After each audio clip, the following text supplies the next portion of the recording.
कपिलवस्तुको कुनै एक ठाउँमा मिचिएको नेपाली भूमि खोज्न हामी हिँडेका छौँ। नेपालका 77 जिल्लाहरूमध्ये भारतसँग प्रत्यक्ष सीमा जोडिएको जिल्ला हो कपिलवस्तु, जहाँका धेरै सीमा क्षेत्रहरूमा मिचिएको छ। जब जिल्लाको अति सुदूरमा पर्ने विजयनगर गाउँपालिकामा 100 बिघा जमिन मिचिएको छ भन्ने मायादेवीलाई सूचना आयो, तब हामी एकछिन पनि बस्न सकेनौँ। ठाडै नेपाली माटो खोसिएको छ भन्ने खबर पाउन साथ हाम्रो मुटु भतभती पोल्यो र हामी लकडाउन भनेर घरभित्र थन्किन सकेनौँ। कोरोना महामारीको बीचमा लकडाउनको ठाडो उल्लङ्घन गर्दै हामी सीमाको कथा लेख्न र देखाउन पुगेका छौँ।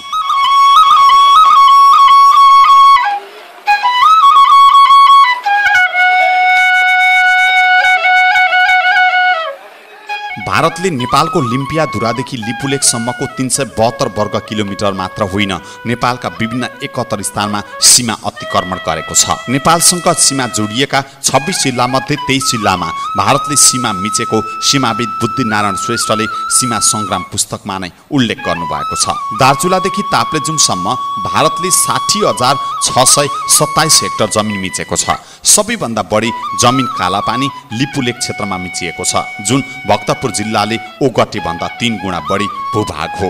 कालापानी पछि सीमा बढी मिचिएको क्षेत्र हो सुस्ता। भारतले त्यहाँको 14,000 हेक्टर भन्दा बढी हेक्टर जमिन मिचेको प्रष्टसँग पाइन्छ। यस्तै देशका विभिन्न जिल्लाहरूमा भारतले नेपाली भूमि कब्जा गरेको छ। यस्तै मिचिनेमा पर्छ कपिलवस्तु जिल्ला पनि। कपिलवस्तुमा कति भूमि मिचिएको छ भन्ने कुरा अहिलेसम्म हेक्का कसैलाई पनि छैन।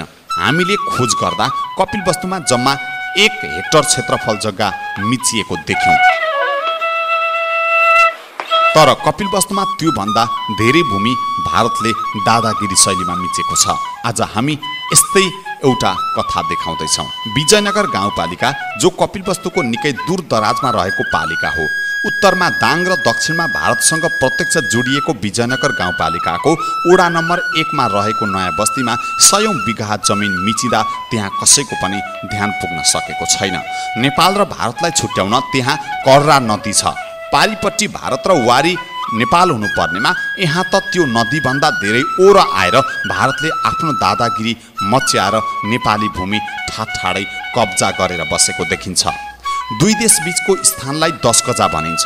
त्यहाँ खाली हुनुपर्ने हो 10 गजामा, तर त्यहाँ धानले सम्मै छ। कुन भारतको कुन नेपालको छुट्याउन कसै गरी पनि सकिन्न।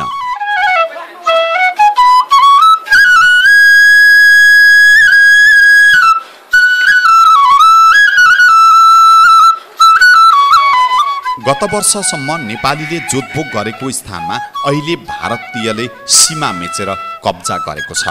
त्यस स्थानमा भारतले अहिले धान रोपेर खेतीपाती पनि गरेको छ। त्यहाँ पलपलमा भारतीय सुरक्षा कर्मीहरूको बुट बज्रन्छन् र नेपालीले आफ्नो भूमि हो भन्दै गर्दा पनि त्यहाँ गएर टेक्न सक्ने अवस्था छैन। यो विषयमा नेपालको कुनै निकायलाई पनि अहिलेसम्म थाहा छैन। कुनै नेपालीले आफ्नो भूमि भनेर टेक्न हिम्मत समेत गर्न सक्दैनन्, किनभने त्यो चेष्टा गर्यो कि नेपालीले धेरै थिचोमिचो सहनु पर्दछ। यहाँको यो गम्भीर राष्ट्रिय समस्याको विषयमा न त राष्ट्रिय स्तरका कुनै मिडियाले लेखेका छन्, न त यहाँबाट चुनिएर जाने विभिन्न दल, नेता, मन्त्रीहरूले यो विषयलाई गम्भीरताका साथ उठाउने गर्छन्। अहिलेसम्म जुन लेखिनुपर्ने र बुलन्द रूपमा उठाइनुपर्ने राष्ट्रिय आवाज थियो, यो आवाज केवल दबिएको छ। आज हामी मिचिएको जमिनको कहाली लाग्दो स्थितिको बारेमा थप तपाईहरूलाई देखाउँदैछौँ।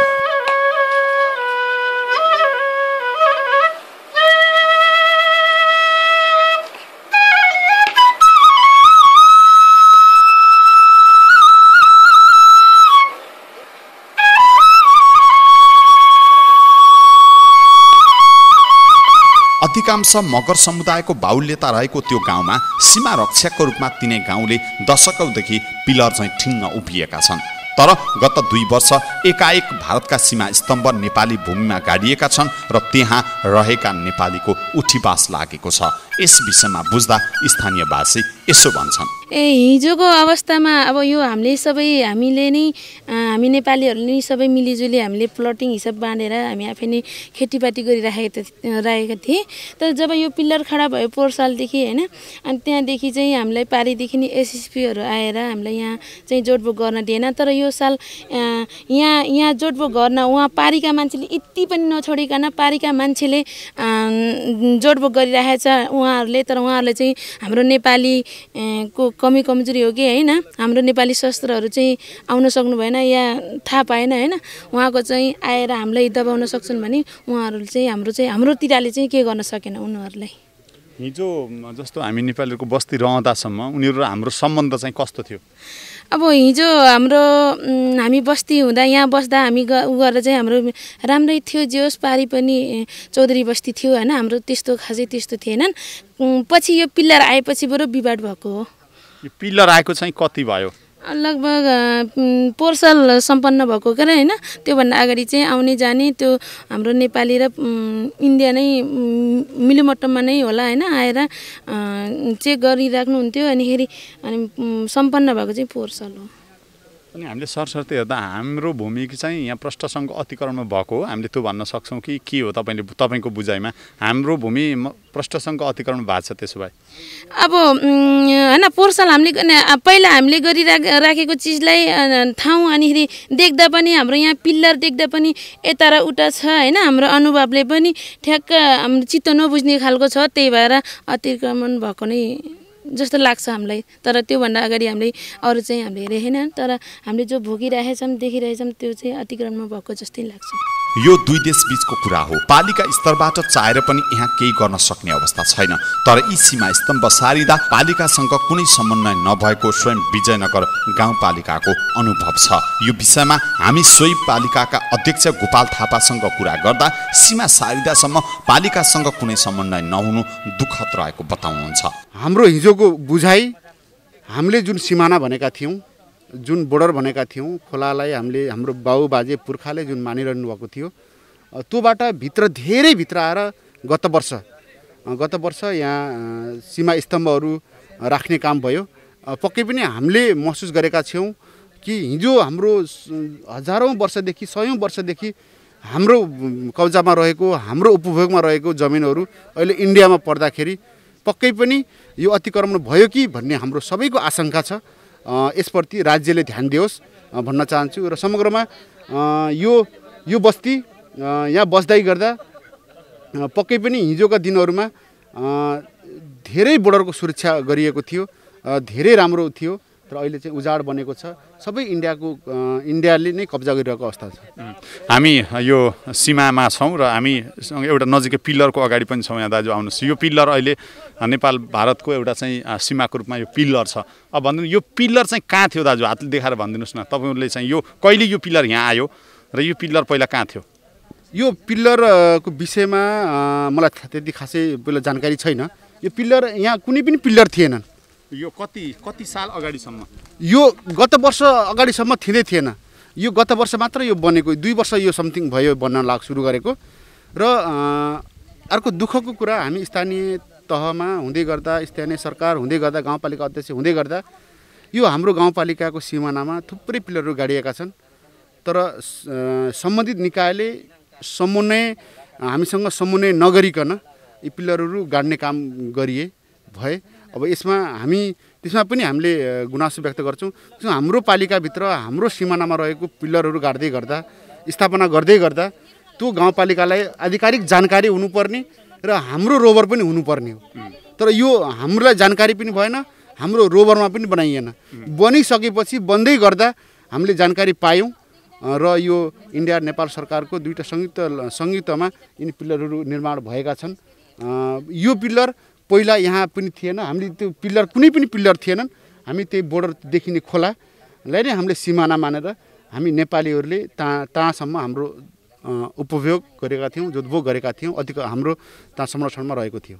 अब यसरी रातारात एउटा चाहिँ अहिले हामीसँग स्थानीय सरकार पनि छ। हुन त यो एउटा दुई देश बीचको कुरा जोडियो, तपाईँभन्दा टाढाको विषय होला, तर पनि स्थानीय सरकारसँग समन्वय नगरी यहाँको चाहिँ पिलरहरू सार्नका निम्ति, यहाँको अवस्थितिको निम्ति यहाँ चाहिँ कसरी यस्तो खालको भएर रातारात यो पिलर आयो? यहाँले के भन्नुहुन्छ यो विषयमा? पक्कै पनि यो अब दुई देशभित्रको एउटा कूटनीतिक एउटा परराष्ट्र नीति अनुसार बन्ने कुराहरू हुन्। हामीलाई कहाँनिर थोरै चासो हो भने हाम्रो पालिकाभित्र यस्ता सिमानाका कुराहरू यो पिल्लरका कुराहरू गर्दै गर्दा हामीसँग समन्वय आधिकारिकता अब केही जानकारी हुनुपर्ने हो। अब त्यो जानकारी नगरिकन यो विभिन्न प्रोसेसबाट यो बन्यो होला, तर पनि कुनै पनि प्रोसेसमा हामीलाई संलग्नता गराइएन। त्यहीँनिर हामीलाई थोरै हाम्रो चासोको विषय बनेको। अब हिजोको दिनमा यो भूमिलाई संरक्षण गरेर बस्ने हाम्रा नेपालीहरू जो अहिले यहाँबाट विस्थापित हुनुभयो, यहाँको अनुमानमा कति जति विस्थापित हुनुभयो र उहाँलाई विस्थापित बनाउँदाखेरि ती स्थानीयवासीले के भन्छन्? हाम्रो भूमिबाट हामीलाई जबरजस्ती हटाइयो, एमा राज्यले चाहिँ खासै चासो दिएन, नेपालको भूमिप्रति राज्य संवेदनशील छैन भन्ने खालको गुनासो आउँछ कि आउँदैन जनताबाट? एकदम पक्कै पनि यहाँ बसेका हिजोका जति पनि सुकुम्बासी भूमिहीन हुनुहुन्थ्यो, बोर्डरको सुरक्षा गरेर बसिरहनु भएको थियो, उहाँहरू अब राज्यको विभिन्न पटक यहाँ जलाइए पनि विभिन्न दबावका कारण विभिन्न अभावका कारणबाट उहाँहरू बिस्तारै बसाइसराई गर्नुभयो। उहाँहरू पक्कै पनि अहिले उहाँहरू बसाइसराई गरे पनि यो सबै खेतीहरू जमिनहरू उहाँहरूको जोतभोगमा थियो। यहीँबाट उत्पादन गरेर उहाँहरूले जीविकोपार्जन गर्दै हुनुहुन्थ्यो। यत्रो धेरै जमिनहरू कम्ती यहाँ पनि 200 बिघा जमिनहरू इन्डिया सरकारमा पर्दै गर्दा हिजो जोतभोग गरेको जमिनहरू हामीले छोड्दै गर्दा सम्बन्धित निकायले कुनै पनि चासो नदिने र यो यहाँको अवस्था गएन बुझ्न पनि नआउने भएको कारणबाट उहाँहरू आफैमा दुखी पनि हुनुहुन्छ। विभिन्न बेलामा पटक पटक आवाज पनि उठाइरहनु भएको छ र पक्कै पनि उहाँहरू बसाइसराई गरेर थोरै यहाँबाट उता 300 मिटर अगाडिपट्टि उहाँहरू बसाइसराई गर्नुभएको छ, बस्नुभएको छ।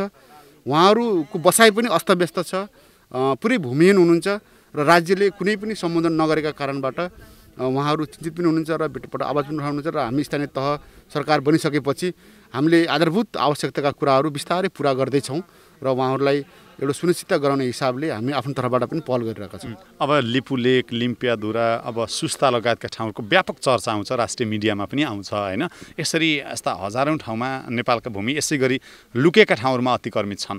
अब ती र त्यस्ता ठाउँहरूतर्फ मानौँ हाम्रै यही विजयनगरको यो नयाँ बस्ती अहिले हामी भनेका छौँ, अब भारतको यो चाहिँ तलपट्टि गयो भने अर्को ठाउँ पर्ला, यो विषयमा चाहिँ राज्यले चासो नदिँदा यहाँलाई के लाग्छ? पक्कै पनि यहाँ मात्र नभइकन विजयनगरको थुप्रै ठाउँहरूमा नेपालभित्र घुसेका पिल्लरहरू नेपालभित्र आएको हामीले देखेका छौँ। पक्कै पनि यस विषयमा यो परराष्ट्र नीति दुई देशको एउटा नीति होला र पक्कै पनि यस बारेमा प्रष्ट नेपाल सरकारले प्रष्ट पारिदिनुपर्ने हुन्छ र यो वास्तविकता के हो भन्ने कुराहरू यहाँ स्थानीय सरकारलाई या स्थानीय आम जनतालाई जानकारी भयो भने राम्रो हुन्थ्यो भन्ने लाग्छ मलाई। अब अन्तिममा यो जो चाहिँ नेपाली भूमि पारिपट्टि भारतीय भूमिमा चाहिँ मानिसहरू छन् होइन, तिनीहरू पहिलेदेखि थिए कि अतिक्रमण भइसकेपछि आएर नयाँ बस्ती बस्या हो? त्यो पारिपट्टि यो बस्ती पहिलेदेखि नै थियो, यो पहिले पनि थियो। अहिले उहाँहरू आएर नेपालमा खेती गर्नुहुन्छ। अब हिजोको नेपालमा परारसम्म हामी नेपालीले सबै यो खेतीहरू गर्ने गर्थ्यौँ, तर 2 वर्षदेखि अहिले उहाँहरूले नै इन्डियाका मान्छेहरूले नै यो उपभोग गर्दै हुनुहुन्छ।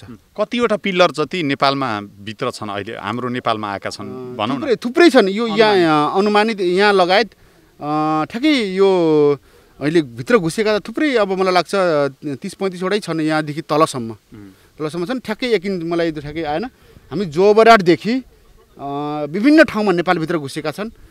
एकाध ठाउँमा इन्डियामा पनि घुसेका छन् र समग्र यहाँदेखि हाम्रो धेरै बोर्डर क्षेत्र पर्ने भएको कारणले धेरै पिल्लरहरू नेपालभित्र परेका छन्। हिजो जोतभोग गरेका मलाई लाग्छ तल एउटा ठकुरापुर भन्ने छ, ताका पुराना बुढाहरूले भन्ने गर्थे पारी इन्डियामा हुने पारी मन्दिर पहिला हामी नेपालको थियो, हामी त्यहाँ पूजा गर्थ्यौँ, बस्थ्यौँ, भजन कीर्तन सबै गर्थ्यौँ।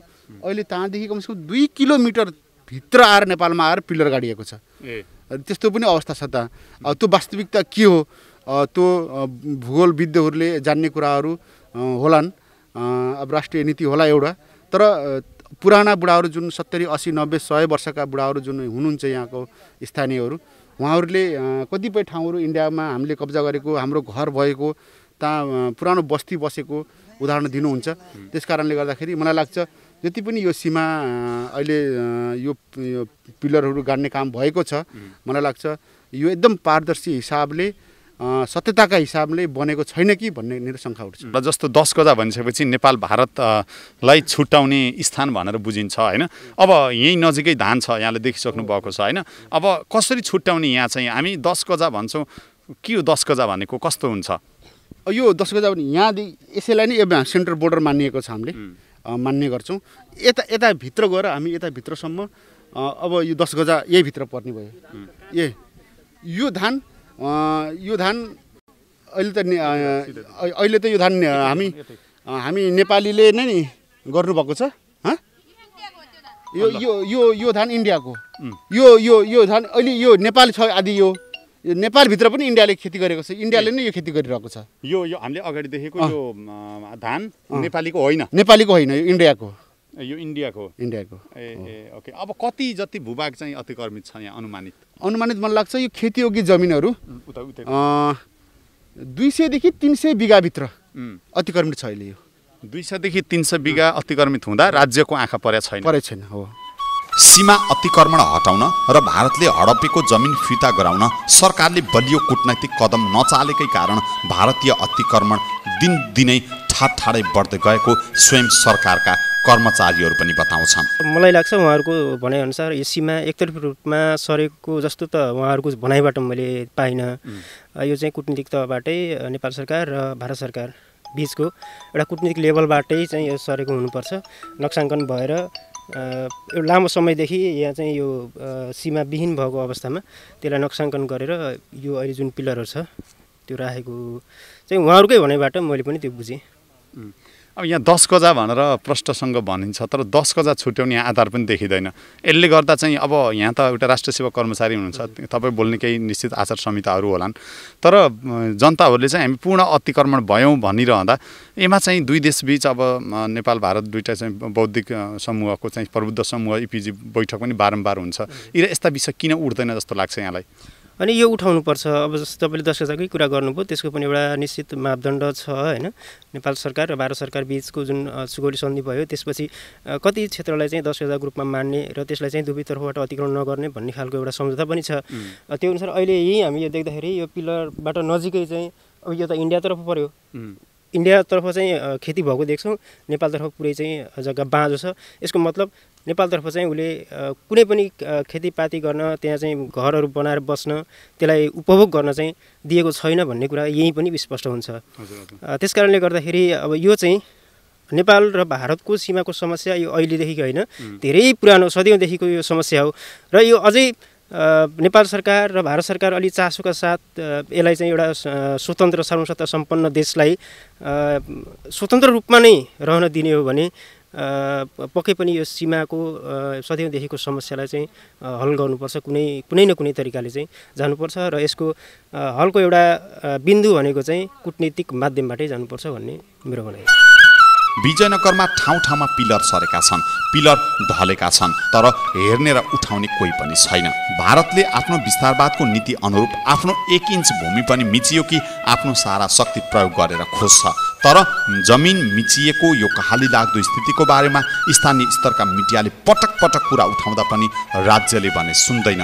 राज्यको कुनै उपस्थिति यो ठाउँमा हुँदैन, जुन कुरा तपाईहरूले पनि आज पहिलो पटक देख्दै हुनुहुन्छ। यो कहाली लाग्दो सीमाको विषयमा स्थानीय मिडियाले पटक पटक खबर उजागर गरे पनि यहाँ अहिलेसम्म कसैले चासो नदिएको स्वयं त्यस क्षेत्रमा पत्रकारिता गरेका पत्रकार साथीहरू बताउनुहुन्छ।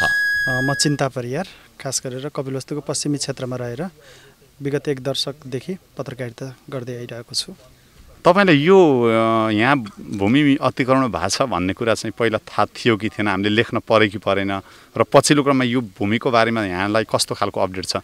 खास गरेर स्थानीय एफएमहरू मार्फत हामीले पटक पटक यी विषयहरू चाहिँ उठान गर्दै आएको हो, तर यी खास गरेर अन्तर्देशीय सम्बन्धका कुराहरू र त्यहाँ उठ्ने विषय भएकाले हामी अब स्थानीय एफएमहरूबाट प्रसारण भए तापनि हामीले जनसमुदायमा यो सूचना दिने कुरा त गऱ्यौँ, तर त्यो पोलिसी मेकरसँग पुगेर यी कुराहरू उठान हुन सक्ने राष्ट्रिय लेभलमै मिडियाबाट बहस बन्न सक्ने त त्यस्तो स्थिति भएन। त्यही पनि हामी निकट रहेका साथीहरूलाई जो राष्ट्रिय मिडियासँग आबद्ध हुनुहुन्छ ती मिडियामा ती साथीहरूलाई चाहिँ भनेर यहाँको खास गरेर लोकालिटी र यसको वस्तुस्थितिका बारेमा चाहिँ पटक पटक मिडियामा आएका कुराहरू चाहिँ यहाँलाई जानकारी गराउन चाहन्छु। अहिले पनि हामी खास गरेर यो सीमावर्ती क्षेत्र जुन ठाउँमा छौँ।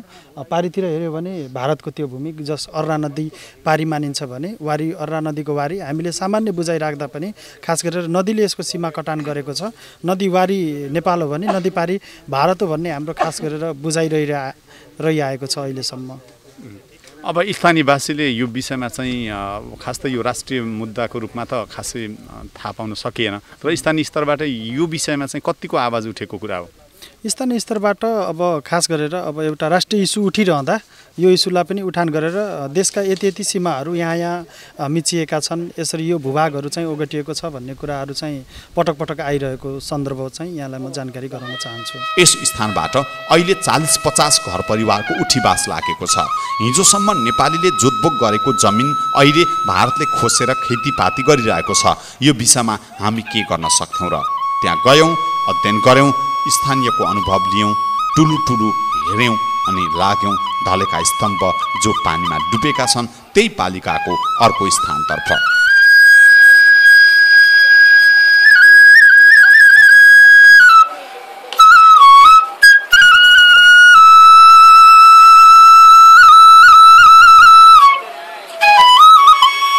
यहाँ केही पिल्लरहरू अहिले पानीमा डुबेका छन्। तपाईले देख्नुभएको खोला पारीको जमिन भारतको हो भने खोला वारीको जमिन नेपालको हो। तर यो खोलाको बीचमा केही सीमा स्तम्भहरू छन्। कर्रा नदीको बीचमा केही पिलर छन् तर देखिँदैनन्। आफ्नो भूमि खोज्न जाने जतिलाई त्यहाँका स्थानीय युवाले पानीमा डुबुल्की मार्दै पिल्लर भएको ठाउँ देखाउँछन् र त्यहाँ गई उभिदिन्छन्। त्यही आधारमा यो सीमा रहेछ भनेर बुझ्नुपर्ने हुन्छ। मध्याहको घाममा असिना पसिना हुँदै हामी त्यहाँ पुग्दा पनि यस्तो खालको दृश्य देख्यौँ। यो कहाली लाग्दो स्थिति हो देशको लागि। त्यो ढलेको पिल्लर कसले उठाउने? सीमा ढलेको विषयमा स्थानीय यसो भन्छन्। यसभन्दा पहिला चाहिँ ठडिन्थ्यो होइन पिल्लर, अहिले मात्रै ढलेको? हजुर हजुर। कति मान्छे आउँछन् यो हेर्न? कोही आउँछ कि आउँदैन? आउँदैन खासै, कोही आउँदैन, कसैलाई मतलब छैन। हजुर। अनि पारीतिरका कति आउँछन्? पारीतिरबाट आउँछ कि नै जुन भारत छ योभन्दा पारीको आउँछ कहिले गर्छ? उनीहरूले त रेखदेख गर्छन्। पिलर त थुप्रै छन् यहाँ। अब ढलेको पिलर खोलैभित्र छन् कि भूभागमा हो? पानी आएर चाहिँ खोला पारेको? भूभागमा हो। यो खोलामै थियो पहिल्यैदेखि, खोलामै गाडिएको पिलर हो। अरू चाहिँ धेरै पिलरहरू जमिनमै छ, माथि छ, ढिकमा छ। यो चाहिँ खोलामै थियो। यो अहिले चाहिँ पहिला लगाएको थियो 1-2 वर्ष अगाडि, त्यसपछि अहिले ढलेको देखिन्थ्यो। पहिला चाहिँ बर्खामा पनि देखिन्थ्यो यो पिलर? देखिन्थ्यो। अहिले देखिन्न? अहिले देखिन। अहिले यो पानीको सतह अलि बढेको र यहाँ चाहिँ एउटा तल के अरे पोखरी जस्तो भएको हुँदाखेरि, यहाँ दुबान बढी भएको हुँदाखेरि नदेखिएको पहिला देखिन्थ्यो। अब जस्तो पिलर डुब्यो भनेर तपाईँले स्थानीय सरकारलाई भन्नुभयो कि भएन? सम्बन्धित कार्यालयलाई भन्नुभयो कि भएन जसले यसको संरक्षण गर्छ? पिलरको विषयमा हामीले यहाँका शस्त्रहरूलाई, यहाँका चाहिँ अब सुरक्षाकर्मीहरूलाई, यहाँका पुलिस प्रशासनलाई सबैलाई भनेको। उहाँहरूले अब कुरा सुन्दैनन्। हामीले सुनाउने काम हाम्रो हो कि सुनाइयो? उहाँहरूले कहाँ कति पहल गर्नुभयो, के गर्नुभयो, त्यो उहाँहरूकै जिम्मेवारी हो। राष्ट्रवाद भनेको त एउटा माटोसँग जोडिएको छ, एउटा देशसँग जोडिएको छ। मान्छेले आफ्नो राष्ट्रको लागि आहुति दिएको हुन्छ, ज्यानको बलिदानी दिएको हुन्छ। तपाईँहरू मन दुख्दैन, रुँदैन? दुख्छ। यो सबै नेपालीको मन दुख्छ। यहाँ मात्रै होइन, थुप्रै ठाउँमा नेपाली भूभाग भारतले अतिक्रमण गरेको हामीले सुन्नमा आएका छौँ, देखेका छौँ। जुनसुकै भूभाग, नेपाली भूभाग अब भारतले अतिक्रमण गरेको देख्दाखेरि हामी नेपालीको मन अवश्य रुन्छ, अवश्य दुख्छ। हामी यति मात्रै भन्न सक्छौँ कि हाम्रो मन दुख्छ। हाम्रो अब यो सरकारको दुखेन, सरकारले दुखेन, काठमाडौँले हेरेन। काठमाडौँले हेरेन। यसलाई कसरी गर्नुपर्छ, कुटनीतिक पहल गर्नुपर्यो, सीमाको विषयमा के गर्नुपर्ने हो उहाँहरूले गरिराख्नु भएको छ। कतिपय ठाउँमा गरिराख्नु भएको छ, यहाँको सन्दर्भमा गरिराख्नु भएको छैन। टक्कै भनिदिनु, यो कति वर्ष भयो यो पिलर गाडेको र यो यसरी ढल्न लागेको कति भयो? धेरै भयो भन्न आएको होइन, सुन्नमा पनि आएको छ। हामी स्थलगत रूपमा हामी छौँ यहाँ होइन। पिलर यहाँ लगाएको लगभग 2 वर्ष भयो। 2 वर्षको अन्तरालमा यो चाहिँ अब 1 वर्ष जति ढलेको चाहिँ अवस्थामा हो। सरकारको उपस्थिति त्यहाँ कहिल्यै पनि छैन। देशभक्त नेपालीहरू सदियौँदेखि त्यहाँ पिल्लर बनेर नेपाली भूमि रक्षा गरिरहेका छन्। आफ्नो भूमि भनेर जाँदा भारतीयहरूको धेरै थिचोमिचो सहनु पर्दछ। उनीहरूले राज्यसँग यस्ता विषयमा धेरै मागहरू राख्दा पनि त्यहाँ कुनै सुनवाई छैन। उनीहरूले आफूहरूले सरकार नै नदेखेको बताउँछन्। अब पिलर ढारे के यहाँ जौन है, अब हमरे नाई ढंगे सरकार जौन करी तो हुई और का बतावा जाए। सरकार आ छैन हेर्नको लागि? सरकार तो हमें नहीं हेरे लगी तो का कब जो है सरकार अपन विचार करबे करी। के लाग्छ अनि तपाईँ यहाँ बसेको वर्षौँ भएको छ होइन, तपाईँ राज्यबाट पाउने सेवा सुविधा पाउनु भएको छ कि भएको छैन? भाषा में यहाँ कौन ये वहाँ पावा जाता है हजूर, हम लोग यहाँ बैठा हैं, अब वहाँ हमारे लोग कौन सहयोग मिले वाला है, का सहयोग हमारे दे पाए? अझै बताओ, राज्यलाई केही भन्नु छ? रात का सरकार से माग के छ?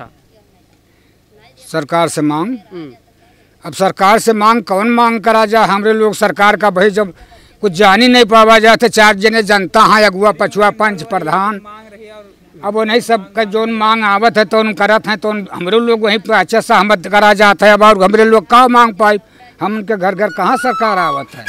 भारत दक्षिण एसियाको एक महत्त्वपूर्ण राष्ट्र मात्र नभई विश्वकै राजनीतिमा प्रभाव पार्न सक्ने एक शक्ति राष्ट्र हुनुका साथै एक ठूलो आर्थिक शक्ति भएको प्रजातान्त्रिक मुलुक हो। त्यसैले पनि उसले सीमामा रहेका सबै देशहरूलाई हैरानी पार्ने गर्दछ। त्यसैको फलस्वरूप नेपालका धेरै ठाउँहरूमा यसै गरी जग्गा मिचिएका छन्। यो पिल्लरको विषयमा अब दुई देशका बीच हुने कार्य भएको कारणबाट पनि र यो परराष्ट्र नीति आफैमा एउटा छुट्टै भएको कारणले पनि पिल्लर ढल्यो, हामीलाई जानकारी भयो, हामी अनुगमन पनि गऱ्यौँ, हामी सम्बन्धित निकायमा जानकारी पनि गरायौँ र सम्बन्धित निकायहरूबाट अनुगमन हुने कामहरू पनि भए। अनुगमन त भए, दिनदिनै भए, तर यसको परिणाम निस्केन, यो देखाइएन पिलर देखेन। यसप्रति हामी दुःख व्यक्त गर्न चाहन्छौँ। यो गाउँपालिकाको पहलबाट गाउँपालिकाले गर्न सक्ने कार्य नभएको कारणबाट नै यो रोकिएको हो र हामी चाहिँ सम्बन्धित निकायहरूमा अब जानकारी गराउने कुराहरू छिटोभन्दा छिटो बन्नुपर्छ भन्ने कुराहरूमा हामी चाहिँ पहल गरिरहेका छौँ। अब भारतले चासो दिन्न कि नेपालले दिन्न? तपाईँहरूले सम्बन्धित ठाउँमा भन्दाखेरि अथवा नेपाल पक्षले पटक पटक भारतलाई भन्दा उसले चासो नदिएको हो कि अथवा हामी नजागेको? यो कुरा माथिको कुराहरू अब त्यो जानकारीमा आउन सकिन।